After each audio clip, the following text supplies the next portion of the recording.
Jen, do you remember the last time we spoke, we did the whole interview in song? Do you remember that? We sang the whole thing? Oh my God. I certainly do. It's good to see you. You've grown up quite a bit so nicely. Walker, is it safe to say that Jennifer Garner is the best on-screen mom on the planet? I mean, let's just start with that right there. It should be on her resume, don't you think? I think that she's probably the best, one of the best moms ever. In real life too. She was even off screen, she was like the best mom ever almost. Now, would 12-year-old Ryan be blown away that 45-year-old Ryan is married to Blake Lively? How would 12-year-old Ryan feel about that? I think 12-year-old Ryan would be pretty blown away to see that I not only, married my friend, and fell in love with my friend, but also that I, got to have 3 amazing daughters. I mean, never saw that coming in a million years. I'm the youngest of 4 boys. If anything, I was expecting a very scary reenactment of my own childhood, which was like, less about me being the youngest brother and more about me being a moving target. Sean, first of all, what is your hair care routine? Because I feel like you have the best hair out of any director in Hollywood. Is that what you're going for with this? Because I won't hear anything else you say in this interview because you've literally just mainlined yourself into my heart. You do recognize that. None of it's accidental. And yes, as Ryan likes to say, this is not an off-camera head of hair.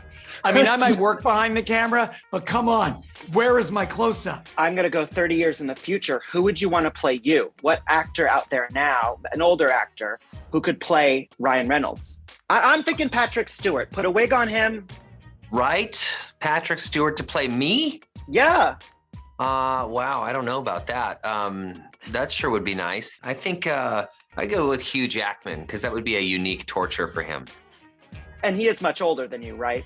God, decades. Is there anything that your own kids have seen you do on screen and they're like, Mom, why don't you do that in real life?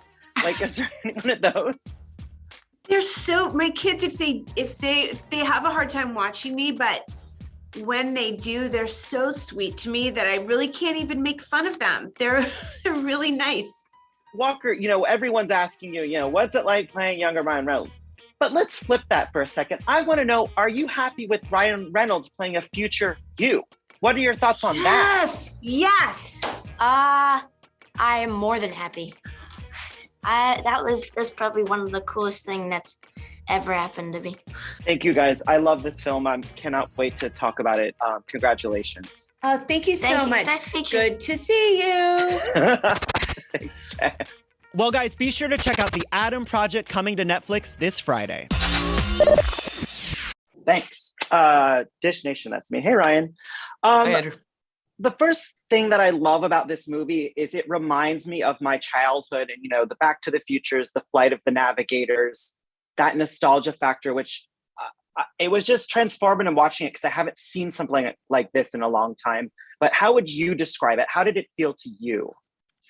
Well, I like that you're using that term feel because that's sort of at the end of the day what I think movies have kind of become to me, certainly over the last few years, is that they're meant to be a feeling as much as they are a story or a tale or a moral or any of those things. So the feeling is everything, and really what Sean Levy and I set out to do with Free Guy and to a greater extent, the Adam Project is to really kind of evoke feeling. I want that warmth and that nostalgia to come through. And I want that feeling of like when we watched movies as kids where they didn't bifurcate the movie for kids or for adults. It was just like when I watched Back to the Future, I was as friggin' blown away by it as my father was, and I love that. I love that feeling. And E.T. and, Stand By Me and Goonies and all these movies that, they didn't really pander to kids. They sort of let the grownups feel like kids and let the kids feel like grownups when they were watching those movies. And